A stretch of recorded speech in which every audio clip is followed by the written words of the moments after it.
boss. And I said, well, not me. I'm a dog. And he said that there were no dogs allowed. It was a very strict rule. No dogs. It's not going to happen. But then he couldn't find no one, so he came up to me and he said, all right, but you can't tell anyone. But I'm allowed on the radio. Hello! And I think that it's unfair that, there's no dogs allowed, even though it's the 21st century, and people sometimes don't like to hear that. But it's the 21st century, and I'm not even allowed to go outside without a leash. I'm not allowed to go outside unless I got some sort of thing hanging from my neck. And I said, why is that? Why do I have to follow the rules and no one else has to? And Teej said to me, he's like, well, it's because of last time. I said, don't mention last time. He said, I'm going to mention last time. And I said, that's not even fair, because last time doesn't count.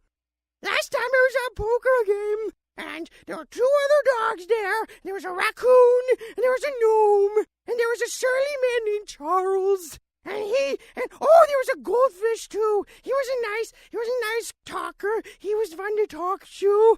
And there was a sandwich, and his name was Steve, but we ate him.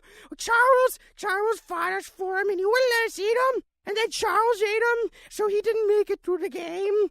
But, anyways, I was a bit drunk, and, there were some, mixed feelings about Steve being eaten.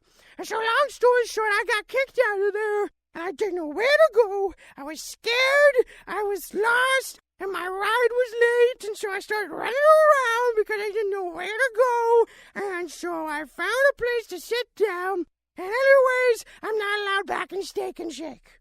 I think I messed up my story. Oh no! Can we go for a walk now?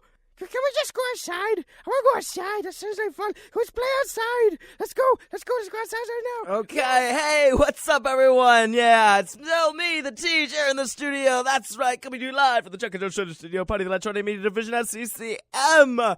And look who just walked in. Da-da-da-da! Mr. Terry. Fashionably late, as always. How you doing, Terry? Yeah. I know you're in there. He's still got the lights turned off in the sound booth right now, which is kind of creepy, that sort of thing, but I can totally tell he's watching me. I saw the door open, so Terry is in the booth! Want to say hi to the folks, Terry? I didn't think so. What's that? No, I did not have a dog in the studio. That would be irresponsible, unprofessional, and absolutely against the rules, Terry. So there was not a dog. No, that wasn't a dog. That was a dog impersonator. It was a medium who was channeling a dog, which happened to be my dog, and that was the confusion right there. Is that was yes, my dog's voice, but it was featured from a channeler, and you know what? I don't even have to respond to that. No. We're just gonna be going on from there. Yeah. So I did not have a dog in the studio. I did not get an interview with a dog, to say the least, and so we don't need to talk about that any further. Now, do we, Terry? We're going to see how that continues, though, right now, because in the meantime, my aux cord is messing up and that sort of thing, and we'll get into that can of worms later, actually, because, I don't know, it's not always that fun to berate Terry in just one large portion in the show. I like to sprinkle it out throughout, so keep on your toes for that. Oh, boy. Speaking of berating, oh man, I'm trying to get everything to wind down, and I know that you're probably feeling that too because of classes and all, and finals are in a couple of weeks. Unless you're not a student and you're just hanging about in that sort of case, and you know what? Good on you for that as well. How's work? Oh, God. You know Martha, though. She's a handful. Don't get me started on her. Well, that's good to know, though. I'm glad about that update. No, years winding down, that sort of thing, and we have a couple more projects left to do, and one of them, for me at least, is a film project, which I'm a little bit excited and terribly nervous about, because I don't do too much film stuff. I don't have that much of expertise in film, and where I would love to build on those skills in that sort of sense. It's a little bit intimidating when you're just going about and have a huge portion of your grade based upon this bit of video alone. You know, I don't have that much confidence right there, and so maybe that's part of it. Maybe that's why I'm in school. Maybe that's why I'm trying to figure this shit out. But, you know, it has to do with the fact that it keeps me on my toes. But already wrote out a script for it, at least, which that was a whole learning experience. I don't know if anyone has used Adobe Story before, but it's free with Creative Cloud, which I happen to have. And so I was checking that out, and I hate learning new software. I don't know if we share that in common, that sort of thing, but it is such a pain in the ass.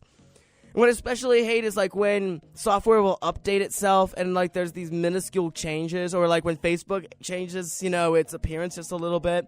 And then the next day, all you can hear around the public and all that sort of sense is, oh my God, I don't know how to navigate Facebook. How will I ever get in contact with the outside world? Hello? Is there anyone out there? That sort of thing. We're all just like crying in desperate silence. Silent protest, a little bit of a silent protest right there. I know a lot of people who were just begrudging when they heard that Facebook was going to change, or that sort of sense, or I don't know. The last time I got in a Photoshop update, I was just like, what? Where's everything? Oh, okay, it's still in the same place. It just looks different.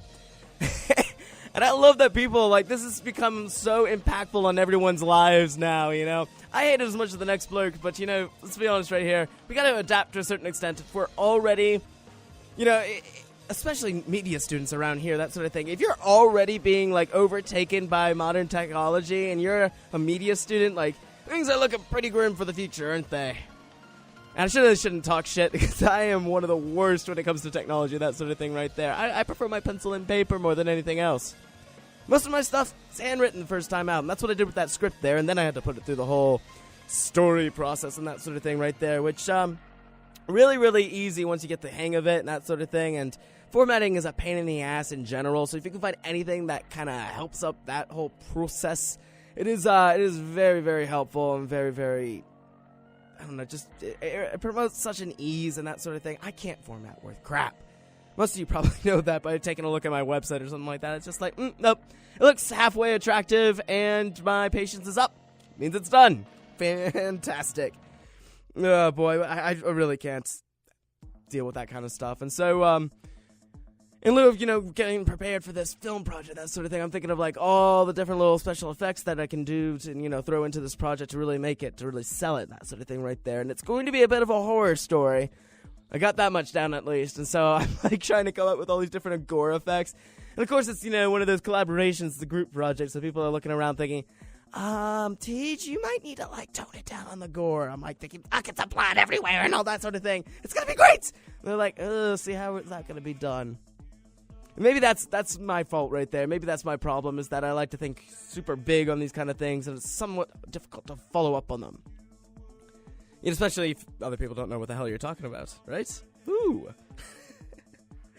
Oh, boy. Speaking of gore and blood and all that sort of thing, I think it's an appropriate time to mention the fact that the Hawksworth Blood Center is here on campus once again. And if you haven't done so already in the week, tomorrow is your last chance to go ahead down to the TUC and donate, which I highly recommend doing because, one, it is such a great thing to do. You save lives, and that's wonderful. 2, there is a free t-shirt that is included if you go ahead and donate the blood.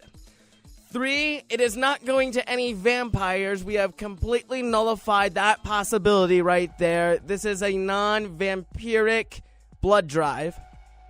And 4, you get to be lightheaded with strangers. I don't know if I've come up with this premise to you, if I've drilled this into your brain at all, but I mean, what is the purpose of a bar? You go to a public place, you drink, and you get into a little bit of an altered state while you socialize with people, right? Blood center.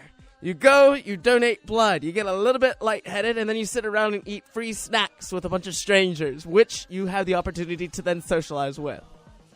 I'm not saying that Hawksworth Blood Center is completely promoting this comparison right here whatsoever, but I think it happens to be a swell idea that should probably be implemented across the nation. Hey, would you like to meet some strangers? Hey, would you like to feel a little lightheaded?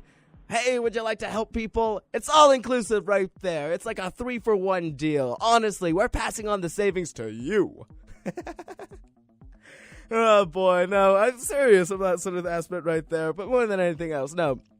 Seriously, blood donating is a very, very important thing, especially if you are type O. Get your ass in there. We need you. That's sort of sense right there. All right? Have I convinced you? Good. Well, if you're going to be donating blood tomorrow, you want to be sure that you're in the best health that you possibly can to make sure that it's, as easy as possible. You don't want to be lingering about, starting to feel too lightheaded, because then if you mention something that or you start feeling that way, you do need to say something, but then they're like, oh my god, and then they throw a bunch of ice packs on you and then make you sit there for way too long. So it's best to be in good shape and get something to eat beforehand. And I don't have food for you, unfortunately. That's going to be next week. But in the meantime, though, I got some great music to inspire some dance. So why don't we carry on over to that a little bit right here with some Caravan Palace. Oh, yeah.